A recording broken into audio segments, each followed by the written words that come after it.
नमः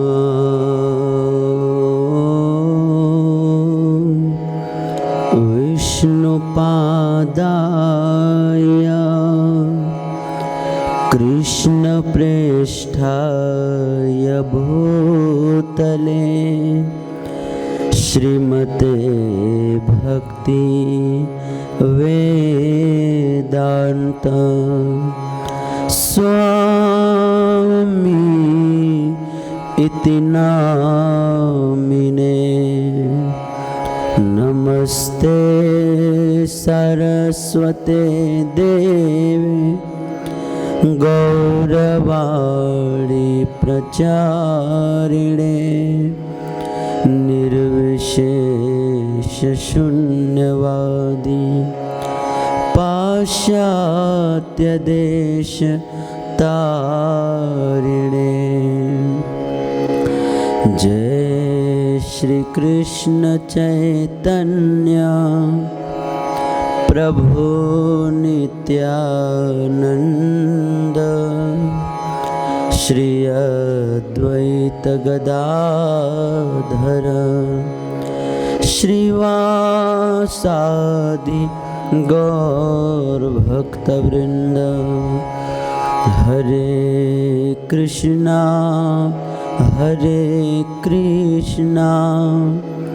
कृष्णा कृष्णा हरे हरे, हरे राम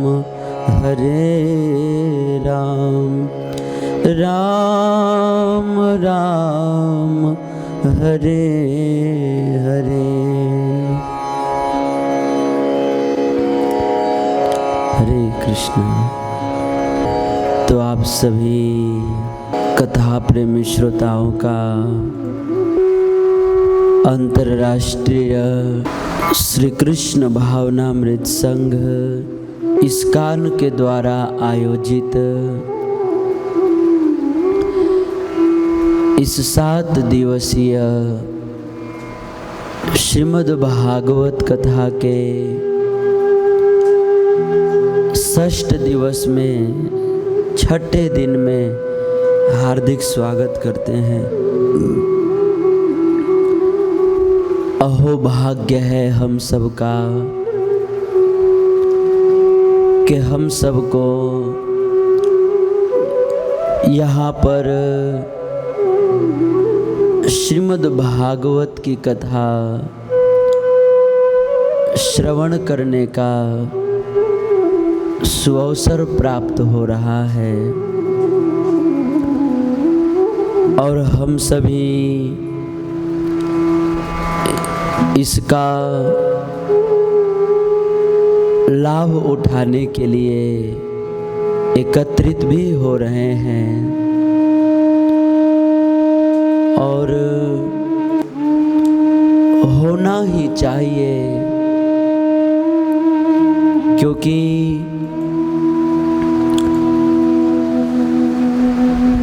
इस घोर कलिकाल में श्रीमद् भागवत की कथा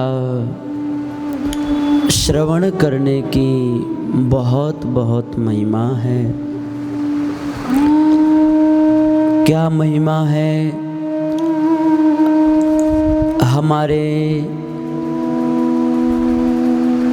इस्कॉन के संस्थापक आचार्य श्रील प्रभुपाद जी कहते हैं कि देखिए,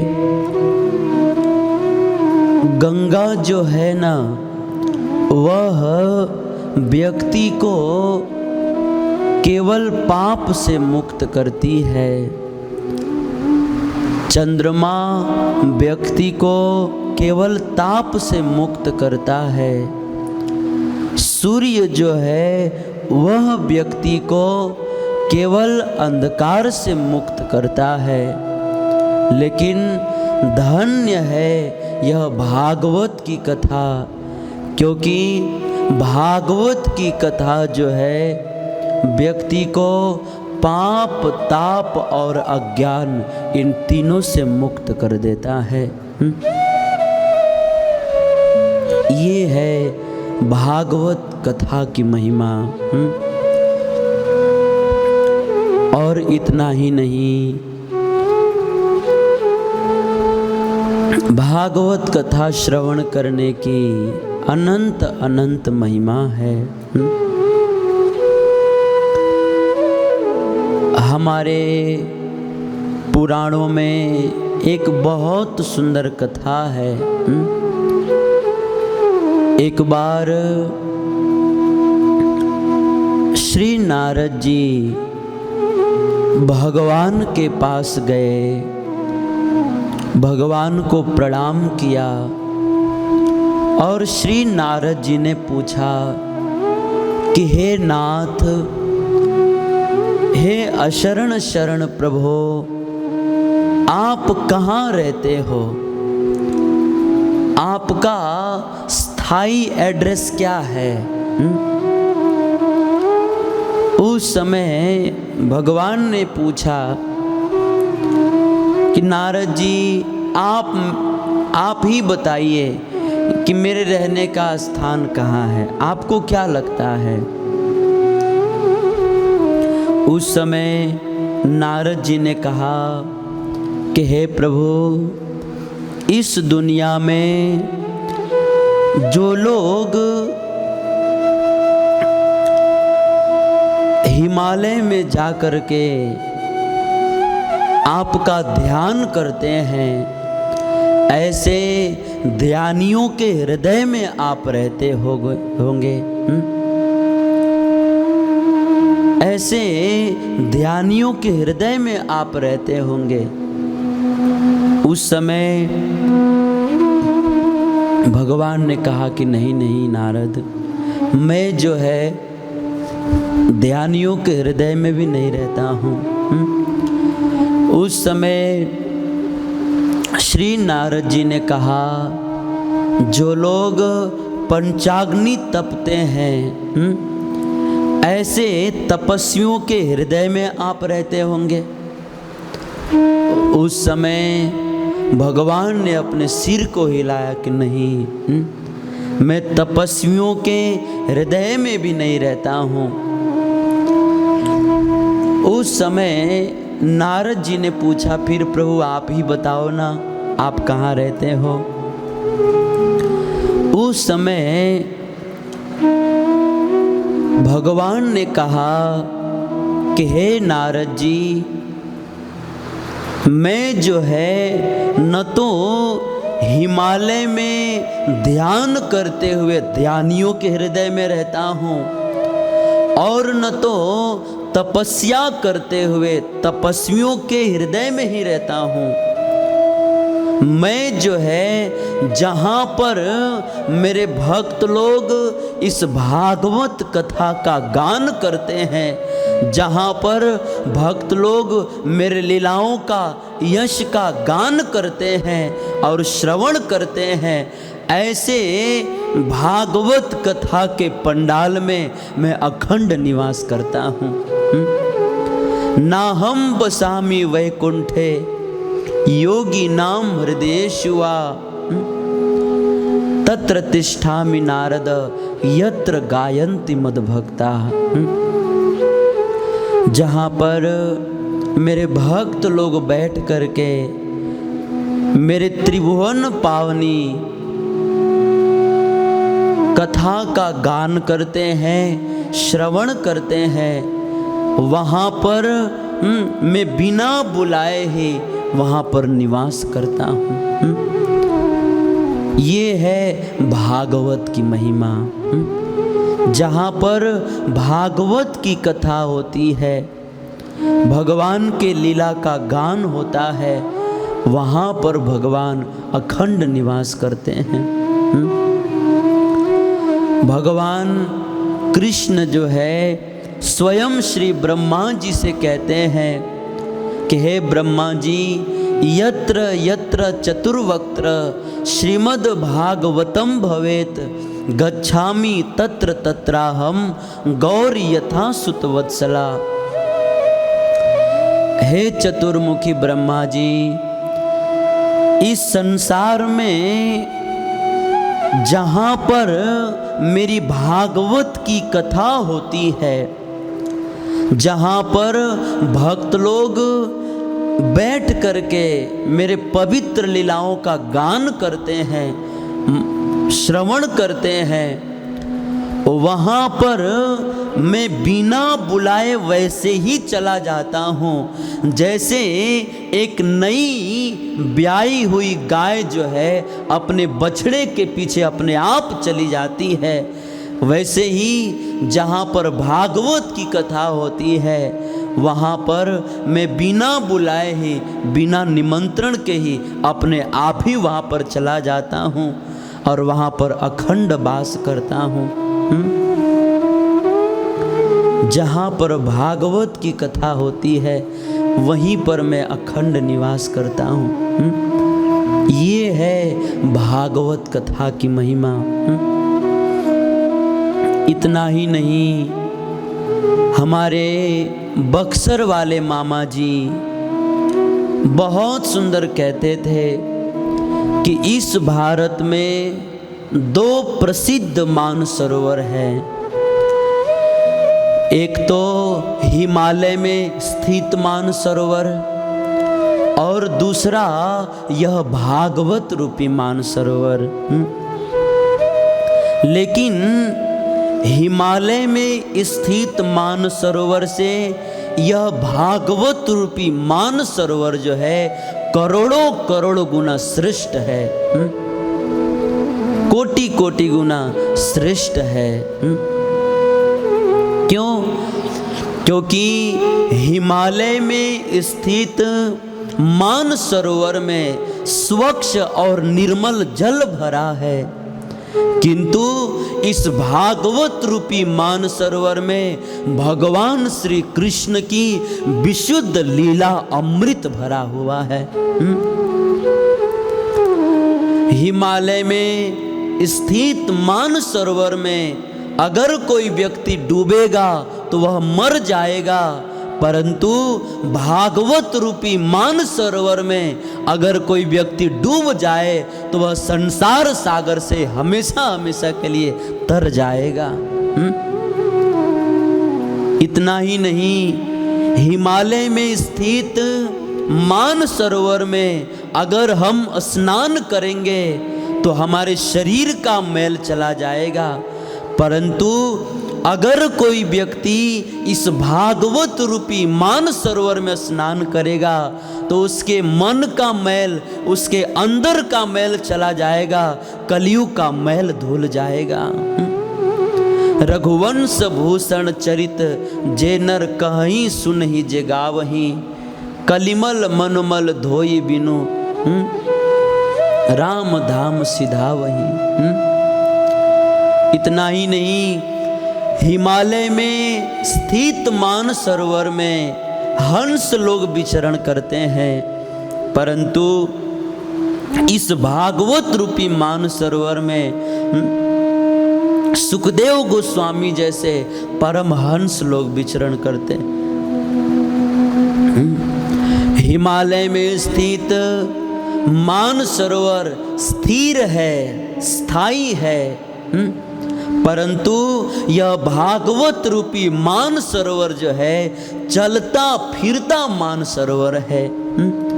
और बहते बहते आज हमारे इस नगर में भी आ गया है। तो बुद्धिमानी इसी में है कि जब गंगा बहते बहते हमारे नगर में चली आई है तो इसमें 2-4 डुबकी लगा लें। मेरा सब कुछ कहने का भाव यह है कि भागवत की अनंत अनंत महिमा है। तो आइए इस अनंत महिमा से मंडित श्रीमद् भागवत की कथा प्रारंभ करें। कल के दिनों में हम लोगों ने श्रवण किया कि किस प्रकार से भगवान कृष्ण जो है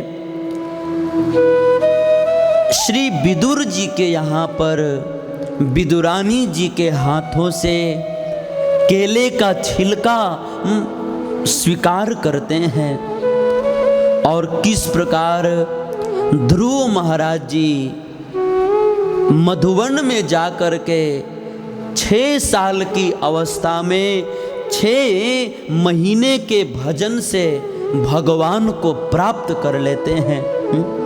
यह कथा हम लोगों ने कल के दिनों में श्रवण किया। आज जो है हम लोग इससे आगे की कथा श्रवण करेंगे। भागवत के चतुर्थ स्कंद में सुखदेव गोस्वामी जी ध्रुव महाराज जी का चरित्र सुनाने के बाद अनेकों पवित्र इतिहासों का वर्णन करते हुए चतुर्थ स्कंद को समाप्त करते हैं।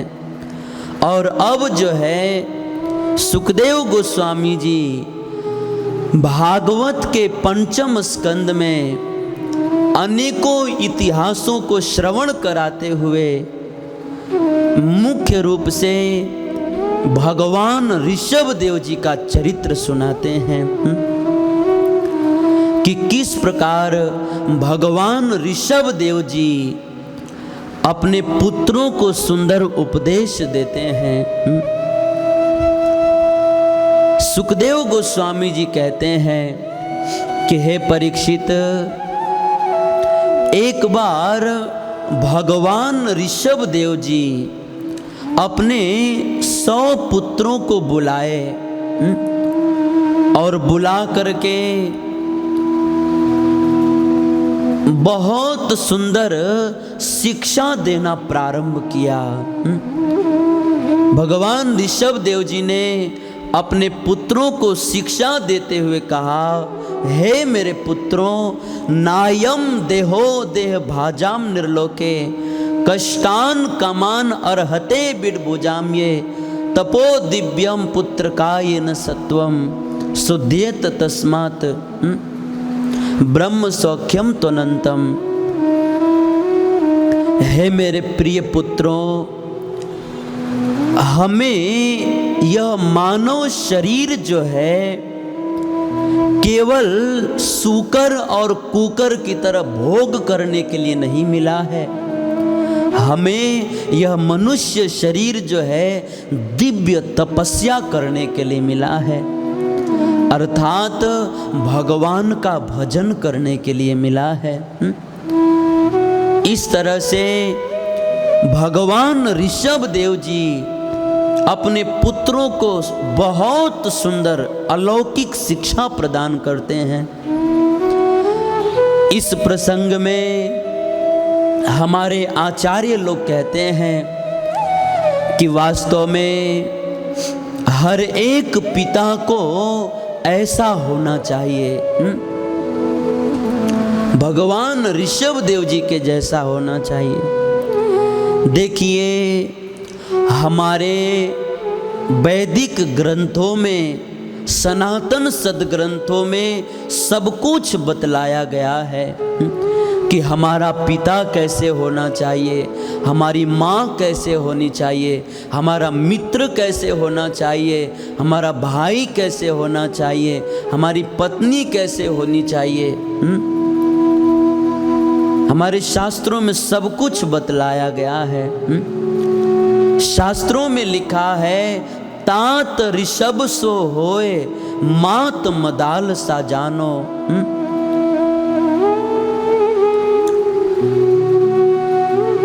संत लोग कहते हैं कि हमारा पिता जो है भगवान ऋषभ देव जैसा होना चाहिए।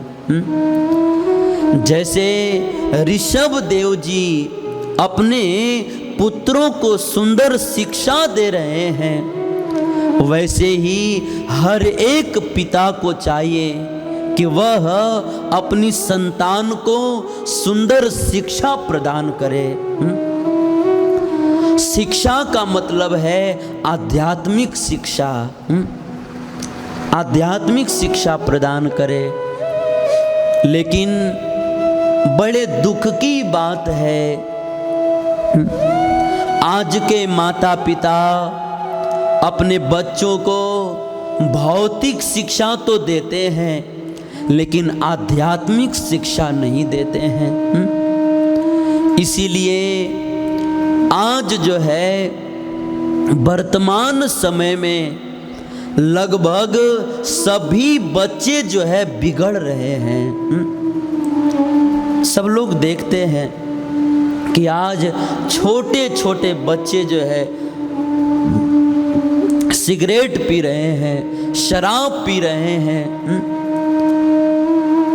जुआ खाने में जाकर जुआ खेलते हैं, माता पिता का कहना नहीं मानते हैं, माता पिता के आज्ञा की अवज्ञा करते हैं। वृद्धावस्था में जिस समय माता और पिता को बेटे की बहुत ज़रूरत होती है, बेटे के सहारे की ज़रूरत होती है, ऐसी अवस्था में बच्चे जो है माता पिता को घर से निकाल करके वृद्धाश्रम में भेज देते हैं। और आज तो वर्तमान समय में आप सब लोग देख रहे होंगे, सुन रहे होंगे कि आज हमारे भारत में एक बहुत बड़े धनवान व्यक्ति हो गए हैं, विजय पथ सिंघानिया जी। उनको उनके ही बेटे ने घर से निकाल दिया, जिन्होंने करोड़ों खरबों रुपए जमा किए। आज जो है वह व्यक्ति भाड़े के घर में रह रहा है। मेरा सब कुछ कहने का भाव यह है कि आज वर्तमान समय में सभी बच्चे जो है बिगड़ रहे हैं। इसके मूल कारण अगर कोई है, इसका मूल कारण अगर कोई है तो वह है माता पिता जी। क्योंकि माता पिता जो है एक तो बच्चों को आध्यात्मिक शिक्षा नहीं देते हैं, और दूसरा आज के माता पिता जो है अपने बच्चों के मोह में इतने अंधे हो गए हैं कि देख रहे हैं कि बच्चे गलत कार्य कर रहे हैं, फिर भी एक बार भी डांटते नहीं हैं, डांटते नहीं हैं। लेकिन एक आदर्श गृहस्थ को, एक आदर्श पिता को चाहिए कि वह समय समय पर अपने बच्चों को, अपनी संतान को डांटे। अगर हमारे बच्चे कुछ गलत कार्य करें तो उन्हें रोकना चाहिए, नहीं तो बच्चे यदि बुरा कर रहे हैं और अगर हम नहीं डांट रहे हैं तो बच्चों को तो दंड बाद में मिलेगा, पहले माता और पिता को दंड मिलेगा। क्योंकि यह हमारे शास्त्रों का सिद्धांत है कि जो बुरे बच्चे हैं ना उनको बाद में दंड मिलेगा, लेकिन जिस माता पिता के आश्रय में बुरे बच्चे पल रहे हैं उन माता पिता को पहले दंड मिलेगा, पहले दंड मिलेगा। जैसे महाभारत में एक प्रसंग है कि आप देखिए, दुर्योधन जो है वह बाद में मरा और भीष्म पितामह जी और द्रोणाचार्य जी ये दोनों जो है पहले मर गए। अब जो है हमारे मन में प्रश्न होता है कि भीष्म पितामह जी और द्रोणाचार्य जी इतने अच्छे थे, लेकिन उनको पहले मृत्यु क्यों मिला, उनको पहले दंड क्यों मिला?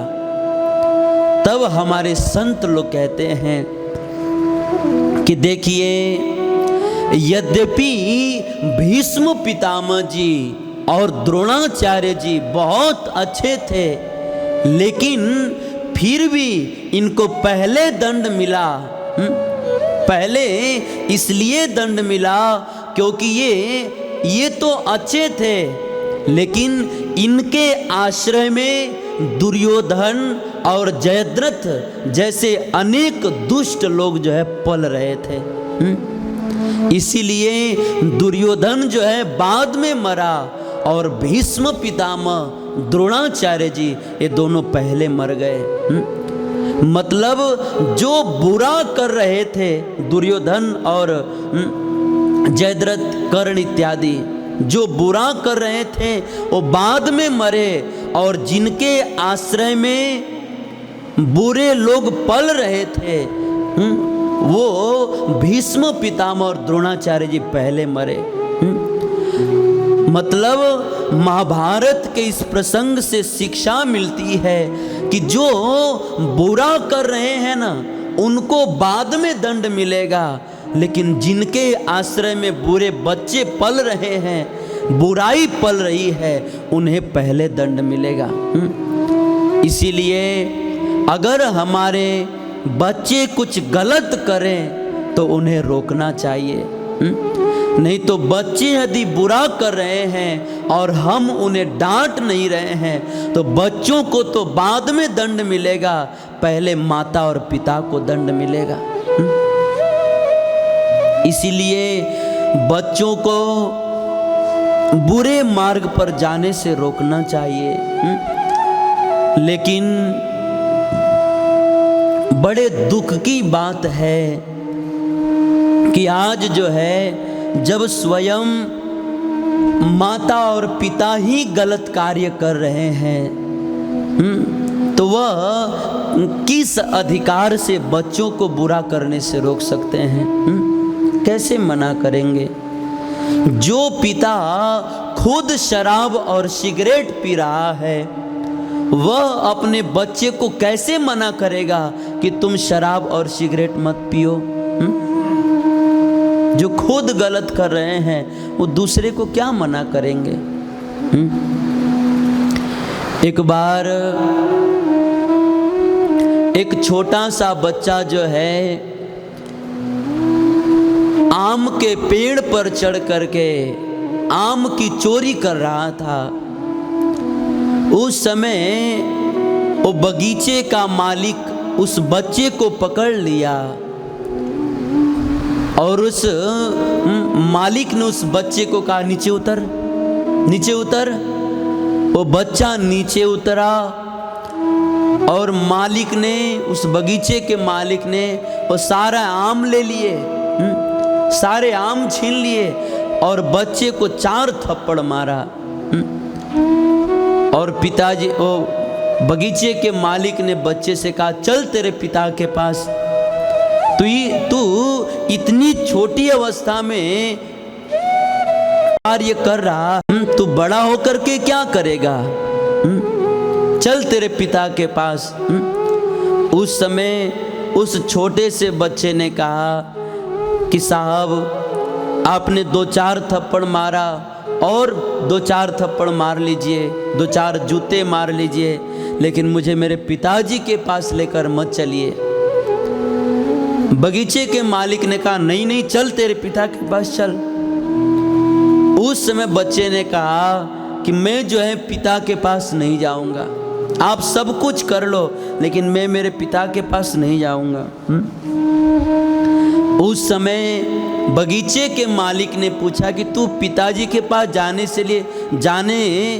से इतना घबरा क्यों रहा है, मना क्यों कर रहा है? उस समय बच्चे ने कहा कि मालिक मेरा बाप जो है तीसरे पेड़ पर चढ़ा हुआ है। प्रसंग बड़ा है, सार बात यह है कि अब आप ही बताइए कि जो पिता खुद जो है आम की चोरी कर रहा था वह अपने बच्चे को भला कैसे मना करेगा कि तुम आम की चोरी मत करो? ठीक उसी प्रकार जब जो आज के माता पिता खुद बुरा कार्य कर रहे हैं वह अपने बच्चे को क्या मना करेंगे कि तू बुरा मत कर। लेकिन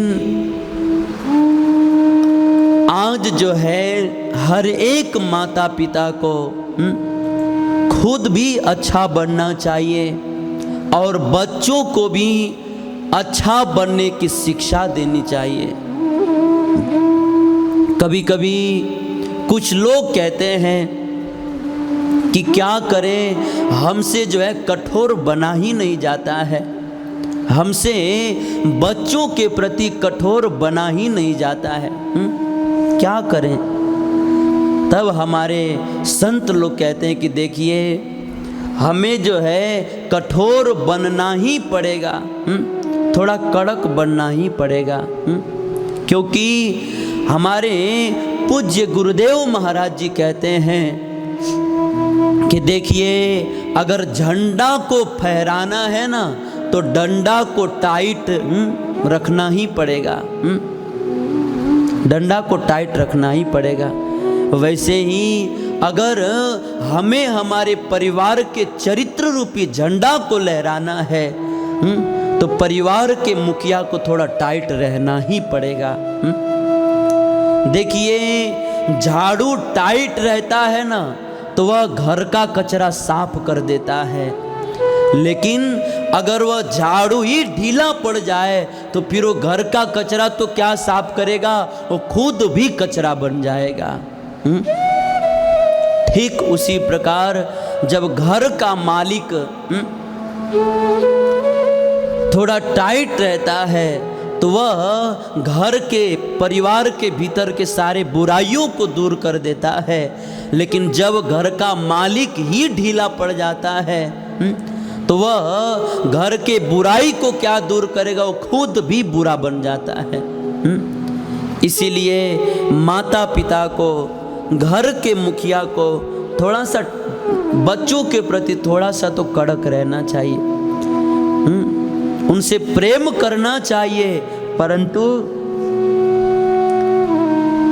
इतना भी मोह और ममता न हो कि बच्चे कुछ भी गलत कार्य करें और हम उनको बोले ही नहीं। कभी कभी कुछ माता पिता लोग कहते हैं कि हम बच्चों को डांटने के लिए जाते हैं ना तो हम ही बुरा बन जाते हैं, इसीलिए हम बच्चों को डांटते ही नहीं हैं। परंतु हमारे संत लोग कहते हैं कि देखिए अगर हमारे डांटने से हम बुरा भी बन जाते हैं तो भी हमें बच्चों को डांटना चाहिए। क्यों? क्योंकि जो पीन किताब के पन्नों को जोड़ करके रखता है ना, किताब को वही पीन चुभता है। उस समय अगर किताब यह सोचे, उस समय अगर पीन यह सोचे कि मेरे वजह से इस किताब को बहुत दर्द हो रहा है, इसलिए मैं जो है इस किताब से बाहर निकल जाता हूँ, अगर पीन जो है ऐसा सोच करके पीन पन्नों के भीतर से निकल जाए तब तो पूरा किताब ही बिखर जाएगा ना। ठीक उसी प्रकार अगर माता पिता यह सोचें कि हमारे डांटने से हम ही बुरा बन जाते हैं, इसलिए आज से हम बच्चों को डांटेंगे ही नहीं, अगर ऐसा करेंगे तब तो पूरा परिवार ही बिखर जाएगा। इसीलिए थोड़ा तो कड़क होना चाहिए, थोड़ा तो उन्हें डांटना चाहिए। और साथ ही साथ बच्चों को आध्यात्मिक शिक्षा देनी चाहिए, उन्हें संस्कार देना चाहिए। आज के माता पिता जो है बच्चों को अच्छे से अच्छे स्कूल में पढ़ाते हैं, अच्छी से अच्छी भौतिक शिक्षा देते हैं, अच्छे से अच्छे स्कूल में पढ़ाते हैं, उनको भौतिक शिक्षा तो खूब देते हैं लेकिन संस्कार नहीं देते हैं। आज के माता पिता बच्चों को शिक्षा तो देते हैं लेकिन संस्कार नहीं देते हैं।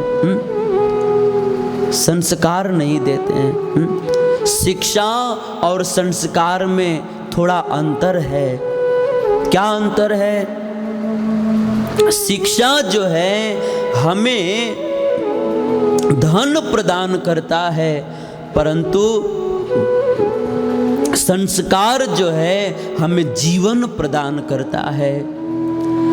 शिक्षा हमें सुविधा प्रदान करता है, परंतु संस्कार हमें मन शांति प्रदान करता है।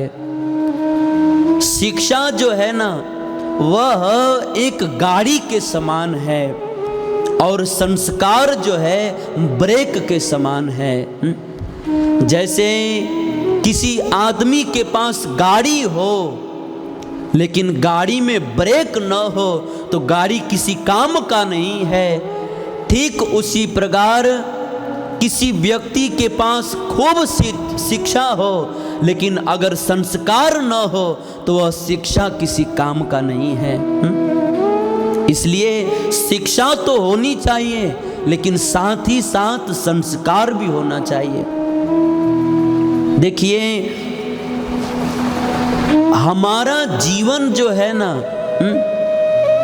इन दोनों पटरी पर चलता है, इन दोनों ट्रैक पर चलता है।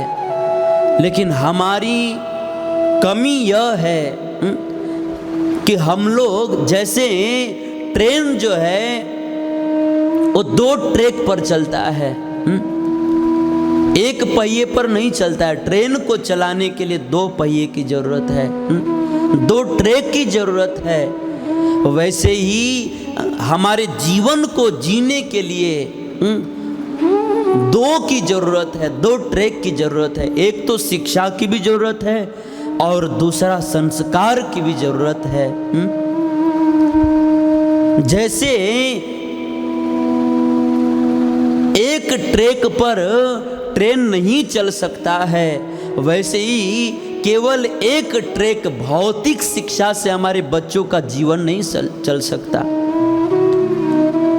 हमारे बच्चों के जीवन को चलाने के लिए दोनों ट्रैक चाहिए। एक तो भौतिक शिक्षा भी चाहिए और दूसरा हमें जो है बच्चों को संस्कार भी चाहिए। इसीलिए बच्चों को भौतिक शिक्षा तो देनी ही चाहिए, परंतु साथ ही साथ बच्चों को आध्यात्मिक शिक्षा संस्कार भी देना चाहिए। और यह संस्कार कहाँ मिलता है? देखिए भौतिक शिक्षा जो है स्कूलों में मिलता है, कॉलेजों में मिलता है, परंतु आध्यात्मिक शिक्षा और संस्कार जो है सत्संग में मिलता है। इसीलिए हमारे बच्चों को सत्संग में लाना चाहिए। देखिए बच्चों को जन्म देना यह कोई बड़ी बात नहीं है, क्योंकि बच्चे जन्म तो सूअर और कुत्ते भी देते हैं। गधे भेड़ बकरी भी बच्चे को जन्म देते हैं। इसलिए जन्म देना कोई बहुत बड़ी बात नहीं है। बच्चों को संस्कार देना यह बहुत बड़ी बात है। और इस दुनिया में जो लोग केवल बच्चे तो जन्म देते हैं परंतु बच्चों को संस्कार नहीं देते हैं, तो हमारे भगवान ऋषभ देव जी इस प्रसंग में कह रहे हैं कि गुरुर्न सस्यात स्वजनी न सस्यात, स्वजनो न सस्यात, पिता न सस्यात, जननी न सस्यात। जो माता पिता अपने बच्चों को सुंदर संस्कार नहीं देते, वास्तव में वो माँ नहीं है, वो पिता पिता नहीं है, वो वास्तव में बच्चों के दुश्मन हैं। इसलिए बच्चों को जन्म तो देना चाहिए, भौतिक शिक्षा भी देनी चाहिए, परंतु साथ ही साथ बच्चों को आध्यात्मिक शिक्षा और उनको सुंदर संस्कार भी देना चाहिए। और यह सब कुछ जो है संस्कार और आध्यात्मिक शिक्षा सत्संग में मिलता है। इसलिए हमें हमारे बच्चों को अगर बुरे रास्ते पर जाने से रोकना है, उनको जीवन में कुछ बनाना है, तो हमें जो है उन बच्चों को सत्संग में लाना चाहिए। तो भगवान ऋषभ देव जी जो है अपने पुत्रों को बहुत सुंदर उपदेश दे रहे हैं, बहुत सुंदर शिक्षा दे रहे हैं। और इस तरह से सुखदेव गोस्वामी जी महाराज परीक्षित को ऋषभ देव जी का चरित्र सुनाने के बाद अनेकों इतिहासों को सुनाते हुए पंचम स्कंद के अंत में 28 प्रकार के नरकों का वर्णन करते हैं। फिर छठे स्कंद में अजामिल नामक ब्राह्मण की कथा सुनाते हैं और अनेक इतिहासों को सुनाते हुए छठे स्कंद को समाप्त करते हैं। और सातवें स्कंद में प्रहलाद महाराज जी का चरित्र सुनाते हैं। भागवत के 7वें स्कंद में श्री प्रहलाद महाराज जी का अद्भुत चरित्र है। संत लोग कहते हैं कि प्रहलाद महाराज जी हैं तो भगवान के भक्त, लेकिन वे भगवान से भी बढ़ करके हैं। क्योंकि गोस्वामी तुलसीदास जी लिखते हैं कि इस दुनिया में साक्षात भगवान जो है राम का अवतार लेकर के एक पत्थर से नारी को प्रकट किया, अहिल्या को प्रकट किया। लेकिन धन्य है भक्त प्रहलाद, क्योंकि भक्त प्रहलाद महाराज जी ने पत्थर से साक्षात भगवान नरसिंह देव को प्रकट कर दिया। स्वयं भगवान ने पत्थर से अहिल्या नारी को प्रकट किया, लेकिन प्रहलाद महाराज जी ने पत्थर के भीतर से भगवान को प्रकट कर दिया। गोस्वामी जी कहते हैं, सेवक एक ते एक अनेक भये, तुलसी तिहु ताप न ठाडे, प्रेम बदौ प्रहलाद ही को, जिन पाहन ते परमेश्वर काढ़े। इस दुनिया में भक्त तो बहुत हुए, परंतु प्रहलाद महाराज जी अद्भुत भक्त हुए, भगवान से भी बढ़ करके हैं। इतना ही नहीं, संत लोग कहते हैं कि प्रहलाद महाराज जी साक्षात भगवान के महाप्रसाद हैं। क्योंकि प्रसाद किसे कहते हैं? भगवान जिस वस्तु को या व्यक्ति को अपने जीभ से स्पर्श कर दें वह प्रसाद बन जाता है। और आप सब लोग जानते हैं कि भगवान प्रहलाद महाराज जी की रक्षा करने के लिए नरसिंह का अवतार धारण किए, और नरसिंह का अवतार धारण करके हिरण्यकशिपु का वध करने के बाद भगवान ने प्रहलाद महाराज जी को अपने गोद में बैठा लिए, और भगवान नरसिंह देव जो है प्रहलाद महाराज जी के शरीर को चाटने लगे, अपने जीवा से चाटने लगे। उस समय हमारे संत लोग कहते हैं कि देखिए, भगवान नरसिंह देव ने प्रहलाद महाराज जी को जैसे ही अपने जिह्वा से चाटा, उसी समय प्रहलाद महाराज जी जो है भगवान के महाप्रसाद बन गए। गोस्वामी जी ने रामायण में लिखा भी तो यही लिखा, नाम जपत प्रभु किन्ह प्रसादो, भक्त शिरोमणि भय प्रहलादो।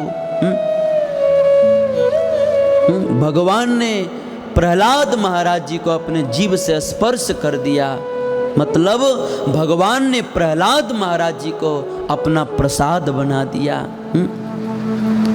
तो कहने का भाव यह है कि प्रहलाद महाराज जी कोई साधारण व्यक्ति नहीं, प्रहलाद महाराज जी साक्षात भगवान नरसिंह देव के महाप्रसाद हैं। और इतना ही नहीं, हमारे संत लोग प्रहलाद महाराज जी की अद्भुत महिमा बताते हैं। कहते हैं सूर घनेरे फिरे कड़ मांगत, पै पद सूर स्वाद कहाँ, बहुताल मजीरा बजाती फिरे, मीरा मतवारिस याद कहाँ। सिया राम कथा कितनों ने लिखी, तुलसी सरसी मर्याद कहाँ। नरसिम्ह बसे प्रतिखंबन में, पर काढ़न को प्रहलाद कहाँ। संत लोग कहते हैं कि आज भी भगवान कण कण में व्याप्त हैं, परंतु उस कण कण में से, उस पत्थर में से प्रकट कर देने वाले भक्त प्रहलाद कहाँ हैं। भगवान तो आज भी हैं, परंतु उस पत्थर में से प्रकट करने के लिए प्रहलाद जैसा कोई नहीं। नरसिम्ह बसे प्रतिखंबन में, पर काढ़न को प्रहलाद कहाँ। प्रहलाद महाराज जी कोई साधारण व्यक्ति नहीं है। दुनिया में भक्त तो बहुत हुए, परंतु पत्थर में से भगवान को निकाल दे ऐसे भक्त नहीं हुए। ऐसे भक्त गिने चुने भक्त हुए, उनमें अग्रगण्य हैं श्री प्रहलाद महाराज जी। और इतना ही नहीं, हमारे संत लोग प्रहलाद महाराज की महिमा बताते हुए कहते हैं कि एक बार हिरण्यकशिपु ने पूछा कि प्रहलाद कहाँ है तेरा भगवान, मैं तेरे भगवान को देखना चाहता हूँ। उस समय प्रहलाद महाराज जी ने अपने अंगुली से इशारा किया कि इस खंबे में भगवान है। भागवत में वर्णन है कि यद्यपि उस खंबे में साकार रूप से भगवान नहीं थे, लेकिन प्रहलाद महाराज जी ने अपने अंगुली से इशारा कर दिया, उस खंबे को दिखा करके कह दिया कि इसमें मेरे भगवान हैं।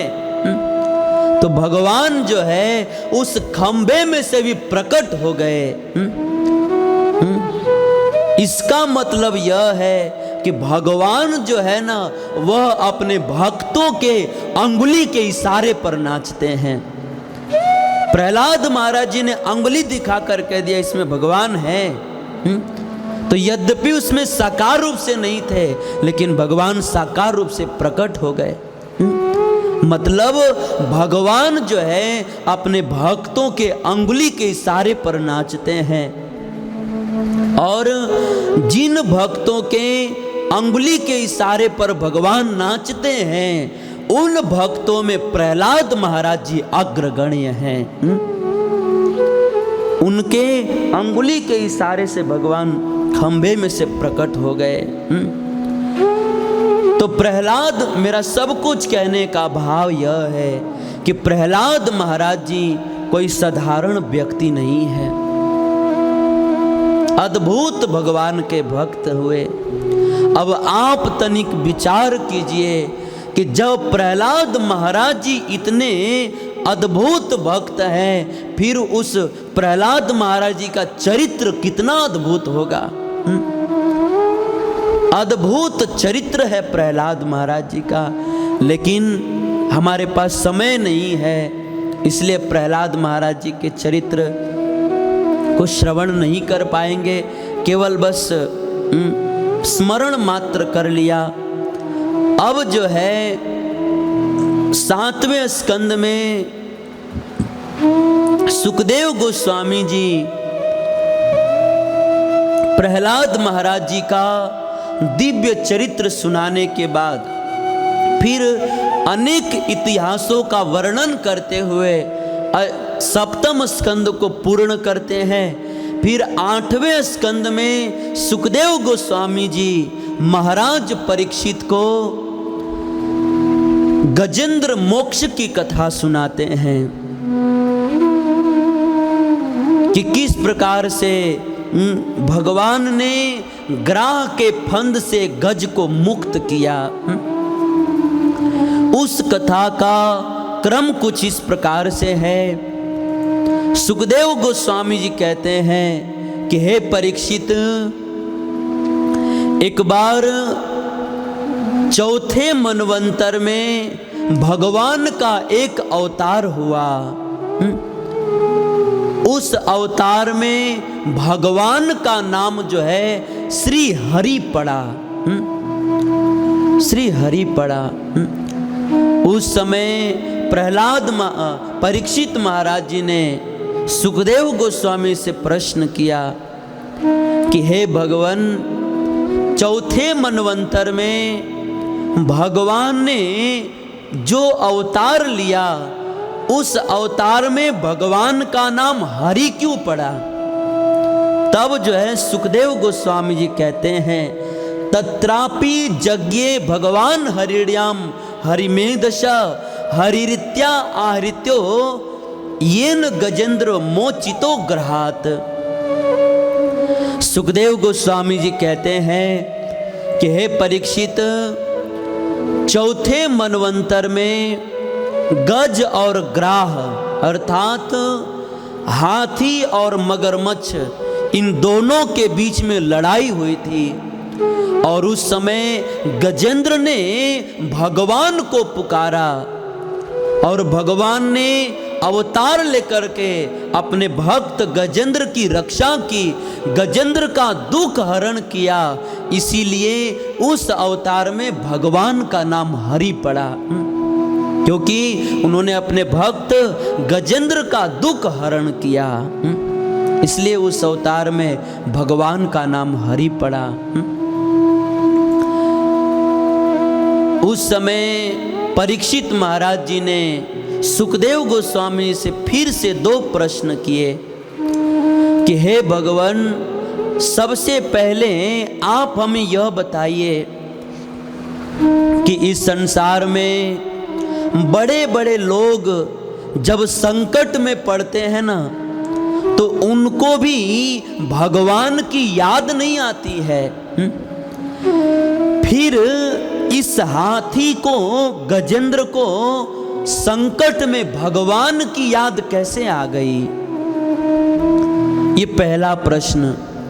और दूसरा प्रश्न कि हे भगवान, आप हमें यह बताइए कि बड़े बड़े ऋषि मुनियों के द्वारा भगवान बड़े बड़े ऋषि मुनियों के द्वारा वेदों का मंत्र उच्चारण करने पर भी नहीं आते हैं, वे भगवान एक हाथी की पुकार सुनकर के कैसे चले आए?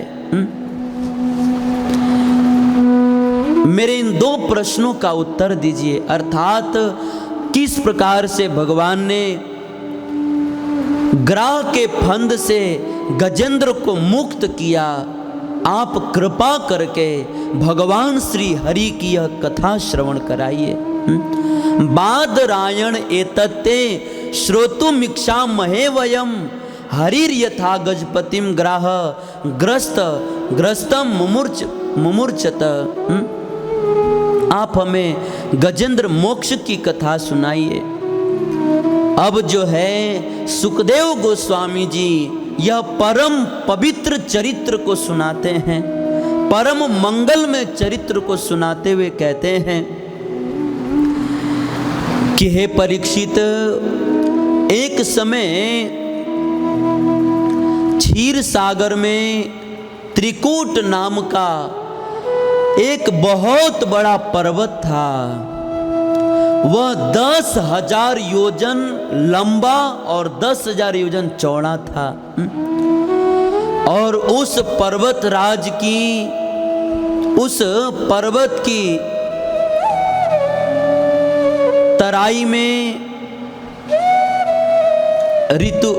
वरुण देव का एक बहुत सुंदर उद्यान था।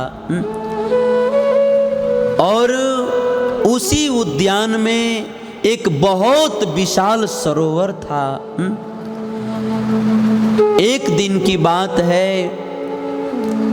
कि गजेंद्र जो है वह हाथी जो है वहीं पर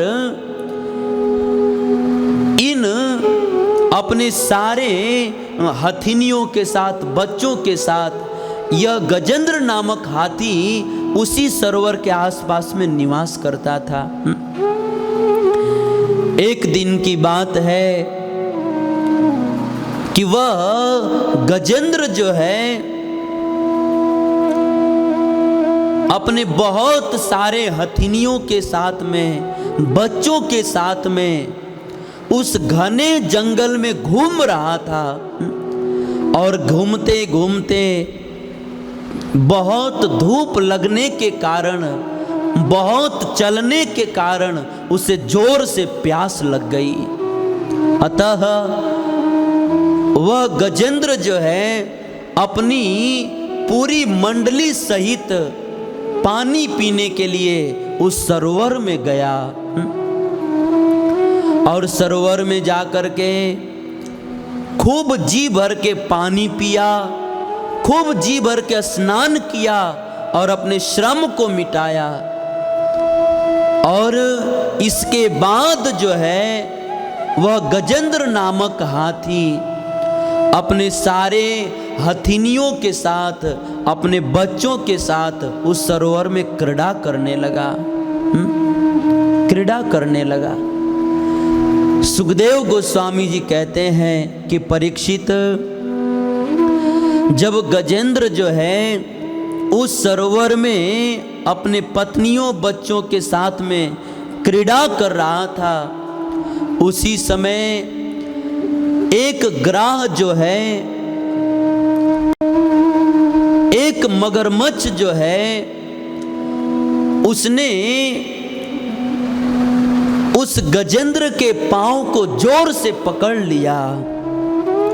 उस समय गजेंद्र ने ग्राह से अपने आप को मुक्त करने के लिए, अपने आप को ग्राह से मुक्त करने के लिए बहुत प्रयास किया, परंतु छुड़ा नहीं पाया। यद्यपि गजेंद्र बहुत बलवान था, परंतु पानी में उसका बल कुछ काम में नहीं आया। क्योंकि स्थान की भी अपनी एक महिमा होती है ना। हमारे शास्त्रों में लिखा है, स्थानम प्रभावम न बलम प्रभावम। स्थान की बहुत बहुत महिमा होती है।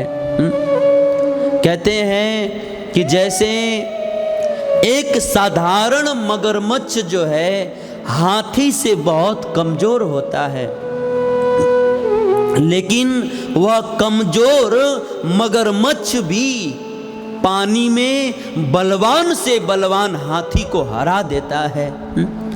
तो वास्तव में देखा जाए तो उस मगरमच्छ के बल की महिमा नहीं है। अगर मगरमच्छ जो है पानी में बलवान हाथी को भी हरा देता है, तो इसमें मगरमच्छ के बल की महिमा नहीं है, स्थान की महिमा है। स्थान के प्रभाव से मगरमच्छ जो है हाथी को हरा देता है।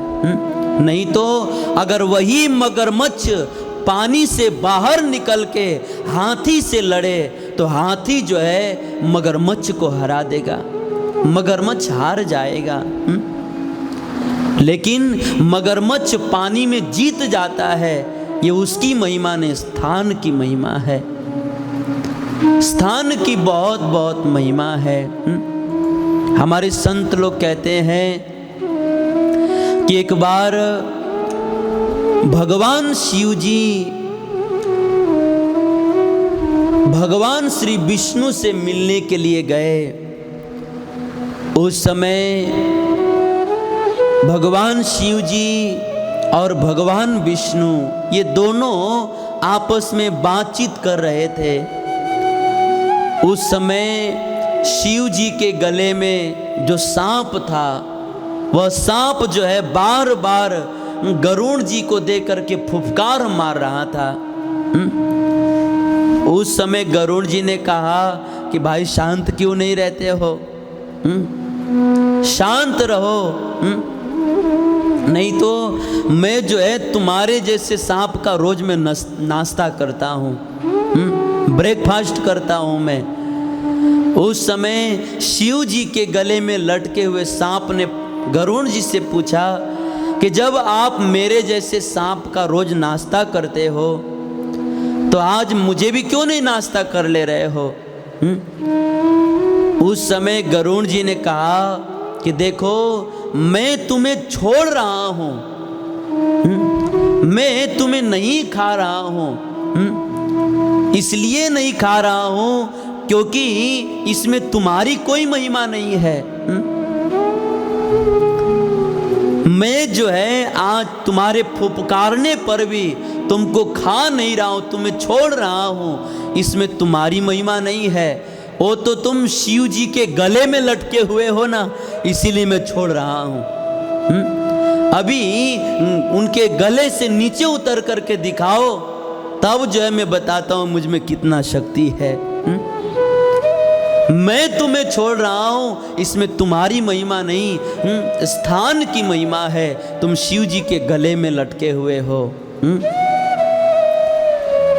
कहने का भाव यह है कि स्थान की अपनी अपनी महिमा है। हमारे आचार्य लोग कहते हैं अपने अपने ठौर पे सबको लागे दाव, जल में गाड़ी नाव पर थल में गाड़ी नाव। जो जाको शरण गहे सो राखे ताकह लाज, उल्टे जल मछली चले बहयो जात गजराज। स्थान की बहुत बहुत महिमा है। इसीलिए गजेंद्र जो है लाख प्रयास करने पर भी वह अपने आप को ग्रह के फंद से मुक्त नहीं कर पाया, अपने आप को मुक्त नहीं कर पाया, क्योंकि वह बल तो बहुत था लेकिन पानी में जो था ना, इसलिए उसका बल वहां पे काम नहीं कर रहा था। अब जो है जब वह गजेंद्र अपना लाखों लाखों प्रयास करके भी असफल रहा, और जब उसके स्वजन लोग भी उसके साथ जो हथिनियां थी, उसके बच्चे थे, उसको छुड़ा नहीं पाए, तो अंत में सारे जो उसके बच्चे थे, उसकी पत्नियां थी, वो सब लोग धीरे धीरे उस गजेंद्र को छोड़ करके चले गए, क्योंकि उन्होंने सोचा कि यह ग्रह जो है गजेंद्र को धीरे धीरे पानी सरोवर के भीतर लेकर जा रहा है। गजेंद्र तो डूब ही रहा है, अगर हम इसको बचाने जाएंगे तो हम भी डूब जाएंगे। इसीलिए सारे स्वजन संबंधी जो है उस गजेंद्र को छोड़ करके चले गए। गजेंद्र डूबने लगा। हमारे संत लोग कहते हैं ना, संसारियों की यही रीत है, संसार के लोगों की यही रीत है कि संसार के लोग सुख में तो साथ में रहते हैं लेकिन दुख में छोड़ करके चले जाते हैं। स्वार्थ रत संसार की यही पुरातन रीत, सुख में सब अपने बने दुख में लागे मीत। सुख के दिनों में तो सब लोग साथ देते हैं, परंतु दुख के दिनों में कोई साथ नहीं देता है, सब लोग छोड़ देते हैं। जैसे कमल का फूल, जैसे सरोवर में कमल का फूल, जैसे सरोवर में जब तक कमल का फूल खिला रहता है, मुस्कुराता रहता है और अपने भीतर से सुगंधियों को बिखेरता रहता है, उस समय सब लोग जो है उसकी प्रशंसा करते हैं कि वाह कितना सुंदर कमल खिला हुआ है, भौरे मंडरा रहे हैं, कितना सुंदर रंग है, कितना सुंदर रूप है, कितना सुंदर सुगंध है। जब तक वह कमल खिला रहता है तब तक लोग उसकी प्रशंसा करते हैं, उसकी सराहना करते हैं, उसकी ओर दृष्टि डाल करके घंटों घंटों उसको देखते हैं।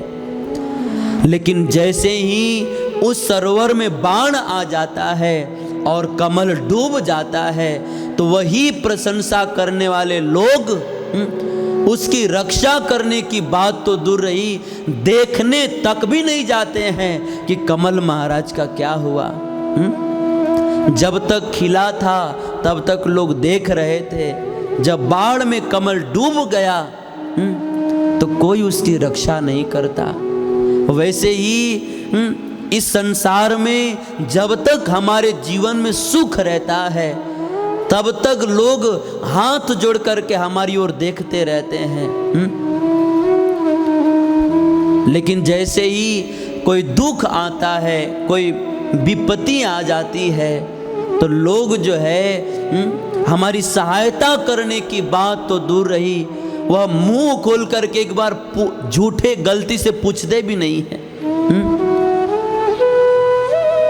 देखने के लिए भी नहीं आते हैं। इस संसार में सुख में तो सब लोग साथ देते हैं, दुख में कोई साथ नहीं देता। हाँ, लोग झूठे दिलासे तो जरूर देते हैं।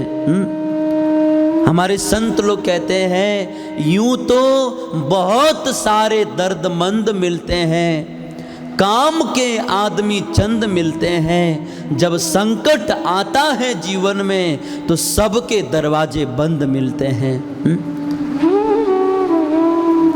सुख के दिनों में सब लोग दिलासे देते हैं कि आपके ऊपर कोई संकट आए ना तो आप हमें फोन भी मत करना, खाली एक मिस कॉल कर देना, आपके समस्या का समाधान कर देंगे। आपके ऊपर संकट आए तो मेरे घर का दरवाजा आपके लिए 24 घंटों खुला हुआ है, 24 घंटे खुला हुआ है। अब जब संकट आता है तो फोन करने की, मिस कॉल करने की बात दूर रही, फोन करो, फोन नहीं उठाते, घर पे चले जाओ, घर का दरवाजा नहीं खोलते। रास्ते में अगर गलती से मिल गए तो लोग रास्ता बदल देते हैं। संसार के लोग सुख में साथ में रहते हैं, दुख में कोई साथ में नहीं रहता है। हमारे यूपी बिहार में लोग कहावत कहते हैं कि बनला के सार मिलेला लोग और बिगड़ला के आपन बहनोई भी ना मिलेला लोग। हमारे गांव में कहते हैं कि जिसकी अच्छी खासी बनी होती है ना, जिसके पास पैसे हैं, पद है, प्रतिष्ठा है, जिसकी अच्छी खासी बनी होती है उसको तो कोई व्यक्ति अपनी बहन दे करके खुद साला भी बनने के लिए तैयार हो जाते हैं। लेकिन जिसकी बिगड़ी हुई है उसे तो अपना बना हुआ बहनोई भी नहीं मिलता है, बना हुआ बहनोई भी नहीं मिलता। कहने का भाव यह है कि संसार में दुख में कोई साथ नहीं देता है। दुख में एकमात्र भगवान साथ देते हैं, एकमात्र भगवान ही साथ देते हैं। इसीलिए सूरदास जी ने भजन लिखा है, हरि बिनु कौन तेरो संघाती, सुख दीनन के सब साथी हैं। दुख दीनन जब आनन लगे, बन जई हैं सब प्राण के घाती, हरि बिनु कौन तेरो संघाती। गुरु नानक जी लिखते हैं, साथी संगाती सब तजी गए, को न निभायो साथ, नानक या विपत्ति में एक टेक रघुनाथ।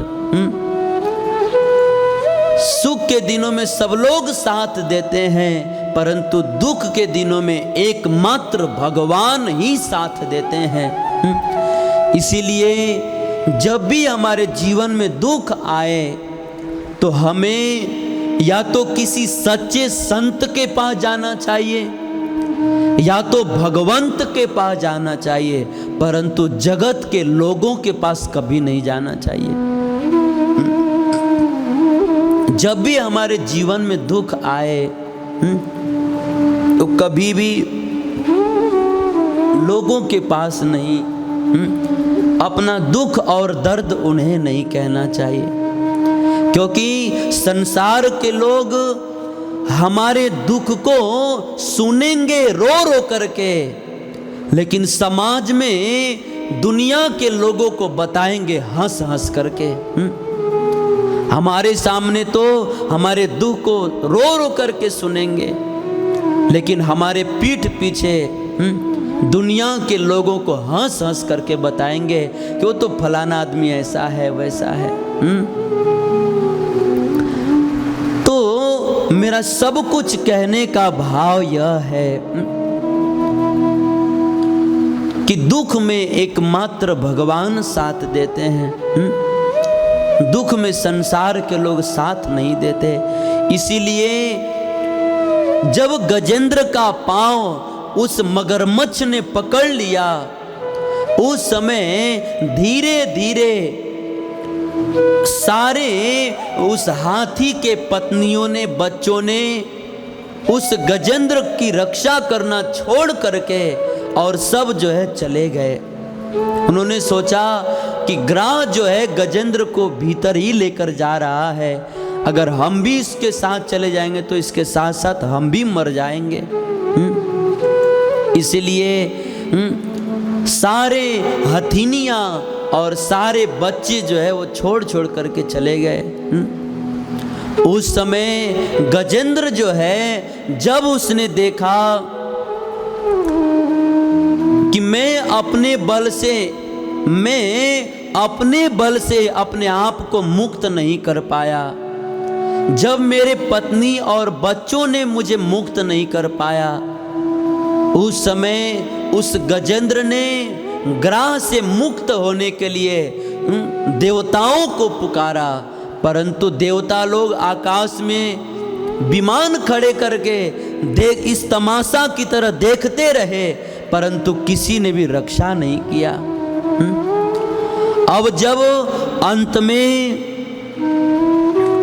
गजेंद्र ने देखा कि मैं अपने आप के बल से इस ग्रह से अपने को मुक्त नहीं कर पा रहा हूं, जब इस ग्रह के फंद से मेरे स्वजन और संबंधी भी मुझे मुक्त नहीं कर पाए, जब इस ग्रह के फंद से देवता लोग भी मुझे मुक्त नहीं कर पाए, कोई भी मुक्त नहीं कर पाया, और जब अपना बल, स्वजनों का बल, देवताओं का बल, कोई बल काम नहीं आया, उस समय उस गजेंद्र को ध्यान आया, क्या सुनेरी मैंने निर्बल के बलराम। उस समय गजेंद्र को याद आया कि इस दुनिया में जब किसी का बल काम नहीं आए, उस समय उस निर्बल व्यक्ति के एकमात्र भगवान ही सबसे बड़े बल होते हैं। जब अपना बल काम में नहीं आता तब भगवान का बल काम में आता है। सुनेरी मैंने निर्बल के बलराम, जब लगी गजबल अपनो बरतियो, नेक सरियो नहीं काम, निर्बल होए के बलराम पुकारियो, आए आधे नाम। उस समय गजराज को सहसा तुरंत जो है अपने पूर्व जन्म में सीखे हुए स्तोत्र की याद आ गई, और उसके माध्यम से गजेंद्र जो है भगवान को प्रार्थना करने लगा। ओम नमो भगवते तस्मै यत् एच्चिदात्मकम पुरुषाय दिविजाय परिशाय विधीमहि। वह गजेंद्र जो है भगवान को पुकारने लगा, कलबल छल करी हारी गज, लियो राम को नाव, रा कहते हरि दुख हरियो, म कहीं छूयो पाए। जब वह गजेंद्र ग्राह के फंद से अपने आप के बल से मुक्त नहीं हो पाया, अपने स्वजन संबंधियों के बल से मुक्त नहीं हो पाया, देवताओं के बल से मुक्त नहीं हो पाया, किसी का भी बल काम में नहीं आया, बिल्कुल निर्बल हो गया, उस समय गजेंद्र ने भगवान को पुकारा। और जैसे ही सुखदेव गोस्वामी जी कहते हैं कि परीक्षित, गजेंद्र ने जब ऐसी विकट परिस्थिति में भगवान को पुकारा, उस समय गजेंद्र की आर्त वाणी जो है बैकुंठ में भगवान के दरबार में पहुंच गई, भगवान के कान में पहुंच गई। और गजेंद्र की आर्त पुकार सुनते ही भगवान जो है अपना सिंहासन छोड़ करके, हजारों हजारों लक्ष्मियों की सेवा लेना छोड़ करके नंगे पांव जो है भगवान दौड़ पड़े। और इतने तेज गति से दौड़े कि उस समय लक्ष्मी जी ने पूछा कि प्रभु आप कहाँ जा रहे हो?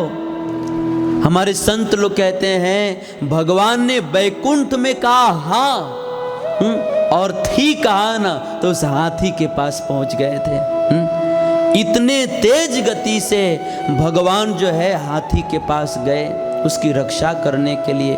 हाथी कहे धाये हरि, गज को देखी निराश, ह उचरियो निज धाम में, थी हाथी के पास। इतने तेज गति से भगवान जो है अपने भक्त गजेंद्र की रक्षा करने के लिए दौड़े। भगवान की गति जो है ना बहुत तेज है। एक बार संतों की सभा में प्रश्न उठा कि इस दुनिया में सबसे तेज गति किसकी है, कौन सबसे तेज कौन चलता है? उस समय किसी ने कहा कि मन की गति बहुत तेज है, क्योंकि यह मन जो है एक ही क्षण में यहाँ से बैठे बैठे अमेरिका चला जाएगा, इतने दूर तक चला जाएगा, इसलिए इसकी गति तेज है। उस समय दूसरे संत ने कहा कि नहीं नहीं, मन से भी अधिक गति वाणी की है, क्योंकि अभी यहाँ पे बोल रहे हैं तो यह वाणी इतनी तेज गति से हमारे कान के पास पहुँच जाती है, इसलिए वाणी की गति तेज है। फिर जो है उस सभा में किसी ने कहा कि नहीं नहीं, मन और वाणी की गति से भी अधिक गति सूर्य के प्रकाश की है, क्योंकि सूर्य जो है इस पृथ्वी से लाखों गुना दूर रहते हैं, लेकिन लाखों गुना दूर रहते हुए भी उनका एक घड़ी में उनका प्रकाश जो है इस भूमंडल पर आ जाता है, इसलिए सूर्य के प्रकाश की गति तेज है। इस तरह से उस संत सभा में चर्चा हो रही थी। कोई कह रहा था कि मन की गति तेज है, मन तेज गति से चलता है। फिर किसी ने कहा वाणी की गति तेज है, वाणी तेज चलती है। किसी ने कहा सूर्य का प्रकाश सबसे तेज चलता है। उस समय उस सभा में एक संत खड़े हुए और उस संत ने कहा कि देखो, न तो मन की गति तेज है, न वाणी की गति तेज है, न तो सूर्य के प्रकाश की गति तेज है। इस संसार में इन सब को चलाने वाले भगवान की गति सबसे तेज है। भगवान सबसे तेज चलते हैं।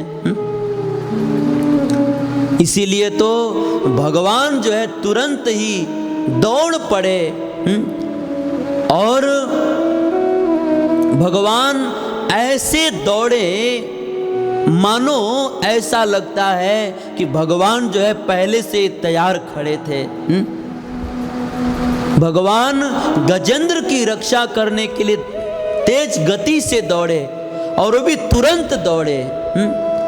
ऐसा लगता है कि भगवान गजेंद्र की रक्षा करने के लिए पहले से तैयार खड़े थे। और सही भी है, बात भी सही है। हमारे हिंदू धर्म के मंदिरों में श्री ठाकुर जी, बहुत बहुत कम ऐसे मंदिर हैं जिन मंदिरों में भगवान सोए रहते हैं। जैसे कि श्री रंगम में भगवान सोए हुए हैं, सोई हुई छवि है भगवान की। और अयोध्या के कनक भवन में हमारे श्री ठाकुर जी, राजा राम दुल्हा सरकार जी बैठे हुए हैं। लेकिन ज़्यादातर मंदिरों में भगवान खड़े हैं, कहीं हाथ में बांसुरी लेकर के, कहीं हाथ में शंख लेकर के, कहीं हाथ में धनुष लेकर के खड़े हैं, कहीं कमर पे हाथ रख के खड़े हैं पंढरपुर में। और जगन्नाथपुरी में तो दोनों हाथ फैला करके भगवान खड़े हैं। मानो भगवान जो है दोनों हाथ फैला करके हम जीवों को बुला रहे हैं कि अरे संसार का प्राणी, तो क्यों संसार में भटक रहा है, आजा आजा मेरी गोद में आजा। और अगर तू नहीं आ सकता है ना, तो कम से कम तू जहां है वहीं से मुझे पुकार, मैं आ जाऊंगा। तो भगवान जो है कहीं राम के रूप में सीधे खड़े हैं, कहीं कृष्ण के रूप में टेढ़े खड़े हैं। और वो भी कृष्ण की छवि अद्भुत है। कृष्ण तो अपना एक पांव आगे करके रखे हैं और उसमें भी आधा उठा करके रखे हैं कि बस भगवान का भाव यह है कि कोई भक्त मुझे पुकारे तो बस मुझे तैयार होने की भी जरूरत नहीं है, पांव पहले से ही आधा उठा के रखा है। बस कोई भक्त दिल से पुकारे तो मैं दौड़ जाऊं उसकी रक्षा करने के लिए। तनिक देर नहीं लगाऊंगा, दौड़ जाऊंगा। और आज जो है भगवान गजेंद्र की रक्षा करने के लिए दौड़ पड़े। और भगवान अभी हाथी से, उस गजेंद्र से थोड़े दूर ही थे, तो भगवान जो है दूर से ही अपने गरुड़ पर बैठे बैठे उस गजेंद्र को आश्वासन देते हैं और कहते हैं कि अरे गजेंद्र, तू डरना मत, अब मेरा हस्त कमल तेरे सिर पर है, अब जो है यह ग्रह तेरा बाल भी बांका नहीं कर सकता। मैं तेरा बाल भी बांका नहीं होने दूंगा, तुम डरना मत। विनय पत्रिका में हमारे गोस्वामी तुलसीदास जी कहते हैं कि हे नाथ, आपने जिन कर कमलों से उस गजेंद्र नामक हाथी को आश्वासन दिया, क्या वे कर कमल कभी आप जो है मेरे सिर पर रखोगे? कब ऐसा दिन आएगा? कब हूँ सो कर सरोज रघुनायक, धरी हो नाथ सिर मेरे। जेहि कर अभय किए जन आरत, बारक विवश नाम टेरे। जिस कर कमलों से आपने गजेंद्र को आश्वासन दिया, जिन कर कमलों से आपने माँ शबरी के बेर खाए, जिन कर कमलों से आप जो है जटायु जी के जख्म को पोछे, वो कर कमल कब आप मेरे मस्तक पर पधराओगे? उन्हीं कर कमलों से आज जो है भगवान गजेंद्र को आश्वासन दे रहे हैं कि तुम डरना मत, मैं तुम्हारी रक्षा करने के लिए आ रहा हूं। अब मैं तुम्हारा बाल भी बांका नहीं होने दूंगा। गजराज ने जब भगवान की इस करुणामय छवि को देखा उस समय भक्त के दुख से दुखी दे करके गजेंद्र जो है अपना दुख भूल गए। गज निरखत फहरान बसन की, ललकी लग्यो मुख कमल बिलोकन, भूली गयो सुधी ग्रसन की। भक्त के दुख से दुखी भगवान को देख करके गजेंद्र जो है अपना दुख भूल गया। क्या अद्भुत दृश्य हो गया। भगवान जो है गजेंद्र के दुख को देख करके अपने आप को भूल गए, और गजेंद्र जो है भगवान के दुख को देख करके अपने दुख को भूल गए। दोनों एक दूसरे में लीन हो गए। सुखदेव गोस्वामी जी कहते हैं कि हे परीक्षित, जब भगवान गजराज की रक्षा करने के लिए गजराज के पास उपस्थित हुए, उस समय गजेंद्र जो है भगवान को देख करके बहुत खुश हुआ कि अब जो है मेरी जान तो बच जाएगी। लेकिन मन में एक बहुत बड़ी चिंता होने लगी। क्या कि मैंने लिया, लेकिन मैं ऐसी स्थिति में हूँ कि न तो प्रभु को बैठने के लिए एक आसन दे सकता हूँ, न तो उनका चरण धो सकता हूँ, और न तो उनको कुछ पानी पीने के लिए दे सकता हूँ। मैंने प्रभु को बुलाया तो सही, लेकिन मैं उनकी कुछ सेवा नहीं कर सकता, मैं उनको कुछ दे नहीं सकता। जब गजेंद्र इस तरह से अपने मन में दुख कर रहे थे, सोच रहे थे, उसी समय गजेंद्र ने देखा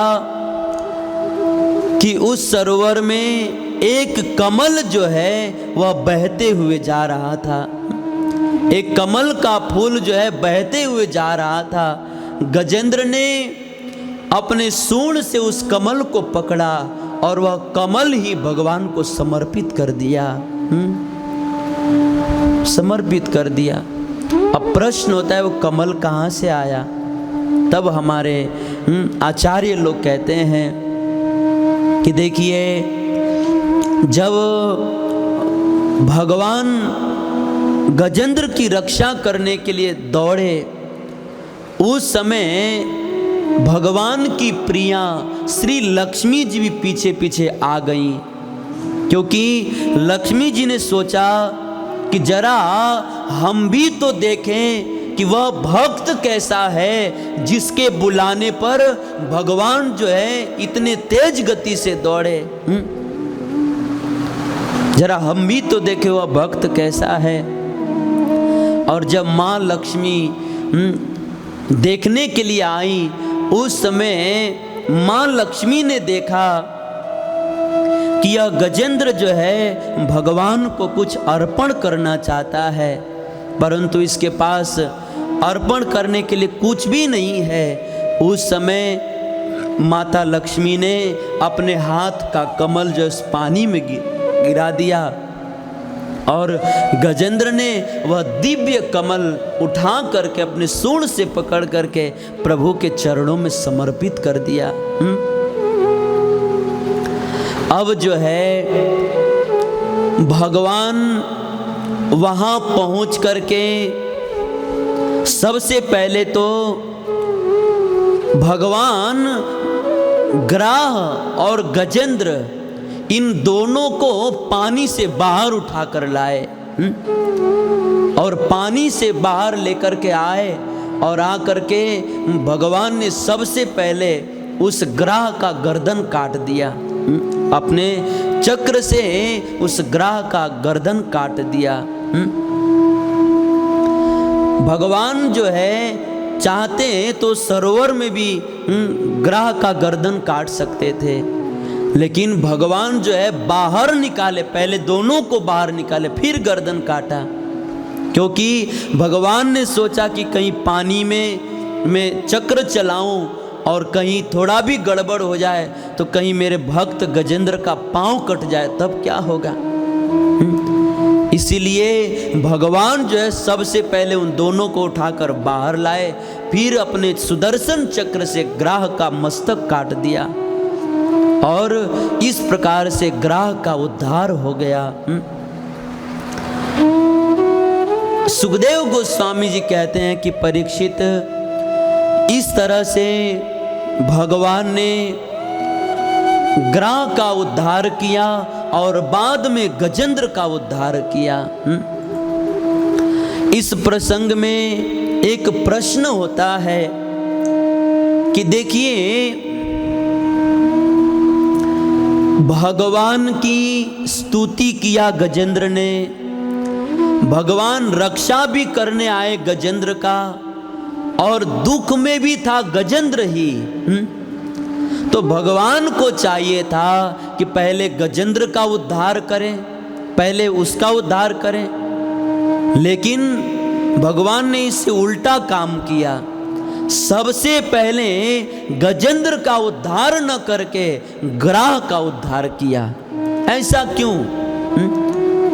जब भगवान की स्तुति किया गजेंद्र ने, भगवान को बुलाया गजेंद्र ने, वहाँ दुख में भी वही था और भगवान उसके लिए आए थे, लेकिन पहले गजेंद्र का उद्धार न करके सबसे पहले भगवान ने ग्राह का उद्धार क्यों किया?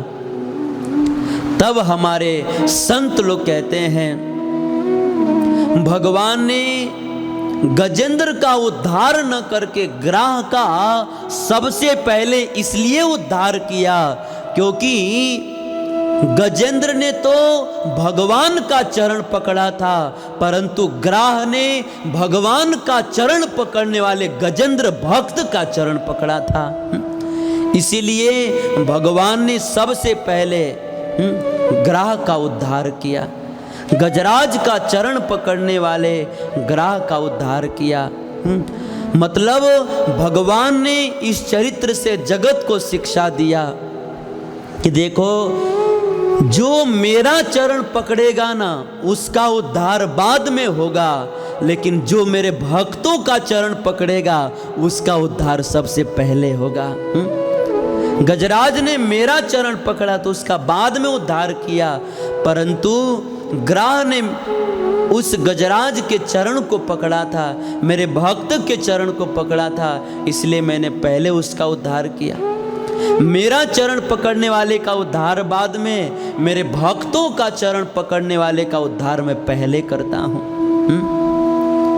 इसीलिए भगवान ने ग्राह का उद्धार पहले किया और बाद में गजेंद्र का उद्धार किया। अब जो है भगवान ने ग्राह का गर्दन तो काट दिया, लेकिन उसका मुख जो है, जो ग्राह का दांत था वह हाथी के पांव में धंस गया था। इसीलिए भगवान जो है अपने कर कमलों से उस ग्राह के मस्तक को गजराज के पांव से निकाले, पांव से भगवान ने छुड़ाया और छुड़ा करके जब ग्राह के मस्तक को बगल में रखा, उस समय उस हाथी के पांव से, उसके पांव से खून बह रहा था। सुखदेव गोस्वामी जी कहते हैं कि हे परीक्षित, भगवान ने अपने पीतांबर से उस गजेंद्र के, अपने भक्त गजेंद्र के चरण के खून को पोंछा और भगवान ने उस पर पट्टी बांधा। भगवान कितने कृपामय हैं, कितने करुणामय हैं। इसी तरह से भगवान ने अपने जटा से जटायु जी के घाव को साफ किया था। इसी तरह से सुखदेव गोस्वामी जी कहते हैं कि हे परीक्षित, इस तरह से भगवान ने अपने भक्त गजेंद्र का उद्धार किया। देवता लोग भगवान के भक्त वत्सलता को निज नेत्रों से देख करके सब लोग भगवान की जय जयकार करने लगे। अंत में भगवान भगवान ने गजराज को भी अपने ही जैसा चतुर्भुज रूप दे दिए और अपना वैकुंठ भी दिए।